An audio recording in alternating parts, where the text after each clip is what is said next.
হয় সেই সময় আমার ফ্যামিলি আমাকে যেভাবে বলেছিল তোমাদের মিডিয়ার মানুষ দেখেছো কিরকম। তো আসলে কারণ ধরেন আমরা যারা স্পেশালি খুবই একটু মধ্যবিত্ত ফ্যামিলি থেকে আসছি অথবা যারা একটু রক্ষণশীল, তারা কিন্তু আসলে আমাদের মিডিয়াকে সবসময় বড় করেই উপস্থাপন করি, কিন্তু এই ছোট্টখাটো ঘটনাগুলো যখন সামনে আসে তখন আসলে ব্যাপারটা তো সেটার, আমি তো এই মিডিয়ার পার্ট, একেবারে এটা থেকে আলাদা নই। সেই যেমন ধরেন একজন তো আছেন যে প্রতিদিন একটি করে কবিতা লিখে পাঠান নশাবার নামে।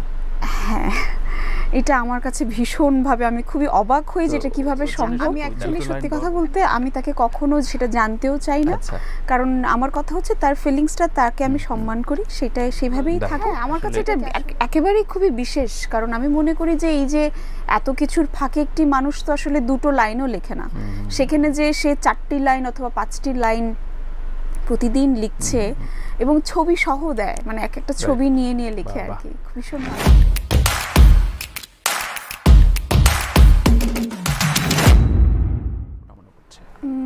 আমার তো আসলে শুরুটা একটু, মানে আপনারা তো জানেনই আমার শুরু হয়েছে ইকরি দিয়ে, সিসিমপুরের পাপেট দিয়ে। তো আমি আমার ওই ভিত্তিটাকে ভীষণ মনে করি এবং সবসময় আমার কাছে মনে হয় যে ভাগ্যিস আমি ইকরি করেছিলাম, কারণ ইকরি করেছিলাম বলেই আজকে আমি অভিনেত্রী। এবং সেইখানে আমার যাদের সাথে দেখা হয়েছে, স্পেশালি নূর আঙ্কেল, মানে আমি আস্তে যেমন নূর আঙ্কেলের কথা বলছি, আলী জাকের স্যারের কথা বলছি, আমি সারা জাকের আপুর কথা বলছি, বিকজ ওনাদের সান্নিধ্যে আমি এত একেবারেই শুরুটার সময় পাওয়াতে খুব স্বাভাবিকভাবে আমার স্ট্যান্ডার্ডটা, মানে অভিনয়ের যে আপনি যেটা বলছিলেন, ওই সময় হুট করেই আমি যখন ইকরি করছি একেবারে ধ্যান জ্ঞান দিয়ে, আমার আর কোনো দিকেই ফোকাস নেই, হুট করেই স্যার আন্টি আমাকে বললেন যে নশবাক, তোমাকে আমরা আসলে একটা নাটকে চাই, এবং এটা আমার প্রথম ডিরেকশন, আমার লেখা, আমার মেয়ে এটার সাথে রয়েছে, এবং এটা আমার একেবারে জীবনের খুবই একটা কাছের গল্প, আমার কাছে মনে হচ্ছে তুমি এই চরিত্রটা করো, এটা কেন্দ্রীয় চরিত্র। আমি আসলে এটা ভাবতেও পারিনি, তো এটা আমার জন্য একটা মানে বিশেষ উপহার ছিল আমার কাছে মনে হয়েছে, কারণ উনি মেবি আমার ডেডিকেশনটা দেখছিলেন যে আমি ইকরি করার সময় যে পরিমাণ সিরিয়াস থাকতাম, অথবা আমাকে কোনোভাবেই সামনে যাওয়ার খুব বেশি ইচ্ছে কখনোই ছিল না, কিন্তু উনি আমাকে আসলে এই সুযোগটা দেওয়ার কারণে আজকে আমি মনে করি যে আমি এত দূর এসেছি। আপনাকে তো আমি সব কিছুই বলতে পারি, আপনি আমার খুবই পছন্দের এবং কাছের মানুষ, এবং আমি আমার দর্শকদেরকেও ভীষণ মানে মনে করি, কারণ তাদের কারণেই আমার বারবার ফিরে আসা, না হলে আসলে ফিরে আসার কোনো কারণই ছিল না। তো একটি ঘটনা আমাকে একেবারেই নড়িয়ে দিয়েছিল, সেইটা অনেকগুলোই রয়েছে সেরকম, আর আমার মতো একটু সেন্সিটিভ সংবেদনশীল মানুষজনের তো আসলে এই ধরনের ঘটনাটাই স্বাভাবিক, এবং সেগুলোকে আমি একেবারেই মনে চেপে রাখিনি, সেগুলোকে আমি এখন যেভাবে নিয়েছি, স্পেশালি আমার বাবার মৃত্যুর পরে, সেটা হচ্ছে যে এই অভিজ্ঞতাগুলোর কারণেই আজকে আমি দিনে দিনে একজন শিল্পী হিসেবে নিজেকে একটু হলেও মূল্যায়ন করতে পারি, কারণ একজন শিল্পীর জীবনের অনেকগুলো অভিজ্ঞতা মিলেই আসলে সে দিনে দিনে পরিপক্ক হয়ে ওঠে। তো আমি সেইগুলোকে ভেবে যেগুলো নিয়ে যে এখনও ধরে বেঁধে রয়েছি বিষয়টা তা নয়, কিন্তু আমার একেবারে আমার সন্তান হবার পরে আমাকে খুবই একটি বিশেষ কারণেই কাজে ফিরতে হচ্ছিল, যদিও আমি রেডি ছিলাম না ফিজিক্যালি মেন্টালি, কারণ আমি আমার সন্তানকেই সময়টা দিতে চেয়েছিলাম, কিন্তু আমাকে ফিরতে হচ্ছিল।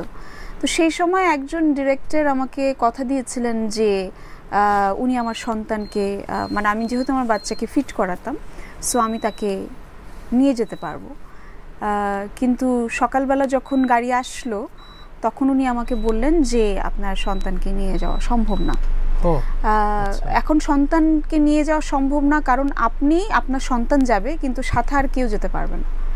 তো সেই সময়টা আমার কাছে মনে হয়েছিল যে বাট এখন এরপরে আমার আরও অনেক অনেক ভালো ভালো ডিরেক্টরদের সাথে কাজ হয়েছে, যারা কিনা আমাকে সেই জায়গাটা দিয়েছিল যে যেহেতু আপনি বাচ্চাকে রেখে কাজটা করবেন, এবং সেই কাজটা আমি আর কখন, মানে সেই কাজটা আমি আর করিনি যদিও, বাট এই ঘটনাটা আমাকে ভীষণভাবে এখনও মনে করলে আমার কাছে মনে হয় সেই সময় আমার ফ্যামিলি আমাকে যেভাবে বলেছিল তোমাদের মিডিয়ার মানুষ দেখেছো কিরকম। তো আসলে কারণ ধরেন আমরা যারা স্পেশালি খুবই একটু মধ্যবিত্ত ফ্যামিলি থেকে আসছি অথবা যারা একটু রক্ষণশীল, তারা কিন্তু আসলে আমাদের মিডিয়াকে সবসময় বড় করেই উপস্থাপন করি, কিন্তু এই ছোট্টখাটো ঘটনাগুলো যখন সামনে আসে তখন আসলে ব্যাপারটা তো সেটার, আমি তো এই মিডিয়ার পার্ট, একেবারে এটা থেকে আলাদা নই। হ্যাঁ, আর উঠি নাই, ওঠার সম্ভবও না। আমার বাচ্চা তখন একেবারেই ছোট, তাকে আমাকে ফিট করাতে হবে এবং সাথে কেউ না গেলে বাচ্চা থাকবে কোথায়। সো যাই হোক, এটা আসলে আমার কাছে মনে হয়েছে যে এটা একেবারেই একজন মানুষের সে পরিপক্ক না। ওই ঘটনার পরে আমি আরও বেশি না, এই ঘটনাটা আমাকে একটা জিনিস শিখিয়েছিল যে আরেকটু অ্যালার্ট হওয়া, কাজের ক্ষেত্রে যে কোনো মানুষের সাথে না যাওয়া, কারণ আমার কাছে এটা একেবারেই প্রথম প্রায়োরিটি সবসময়, সেটা হচ্ছে আমার বাচ্চা। তো সেইটা আমি এরপর থেকে আমার আর এই ধরনের কোনো ঘটনার সম্মুখীন আর হতে হয়নি। উল্টো আমি যখন বিবিসির সাথে কাজ করতে গেছি উজান গাঙ্গের নাইয়া, আমার প্রথম শর্তই ছিল যে আমাকে প্রতিদিন শুটিংয়ের ফাঁকে 1 ঘন্টা ছাড়তে হবে, কারণ আমি 1 ঘন্টা ড্রাইভ করে যে আমার বাচ্চার সাথে দেখা করে এসে তাকে কিছু সময় দিয়ে, যেহেতু তার বয়স তখন মাত্র 13 মাস, তো তাকে খাইয়ে আমাকে আবার ফিরতে হতো। তো সেলিম ভাই, গিয়াসুদ্দিন সেলিম ছিলেন ডিরেক্টর, ভীষণভাবে সহযোগিতা করেছিলেন।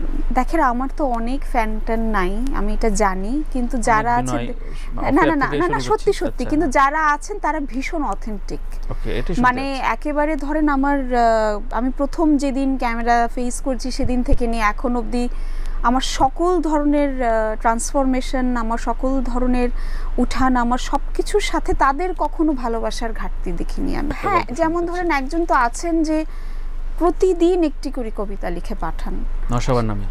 হ্যাঁ, এটা আমার কাছে ভীষণভাবে, আমি খুবই অবাক হই যে এটা কিভাবে সম্ভব। এটা একান্তই তার, এবং সে আমাকে লিখে দেয় যেটা কখনোই আপনি ফেসবুকে বলবেন, এটা ইনবক্সে আসতেই থাকে প্রতিদিন। ঝড় বন্যা না, এখন অবধি হয়তোবা মাঝখানে হয়তোবা ঈদের সময় 1-2-3 দিন হয়তোবা মিস্ট্রিজ না, ডাবল দেয় না, বাট আমি খুবই অদ্ভুত লোকটা। সাবজেক্ট কি থাকে কবিতা?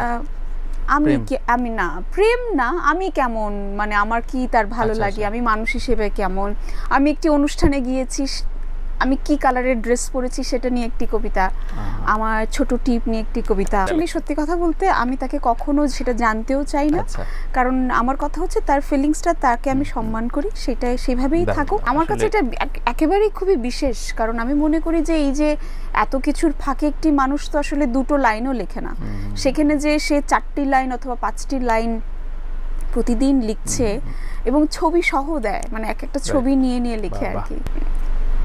এই যে ধরেন আজকে যে কাপড়টা পরেছি, এই শাড়িটা আমার বাবা আমার মাকে দিয়েছিল। আচ্ছা। তো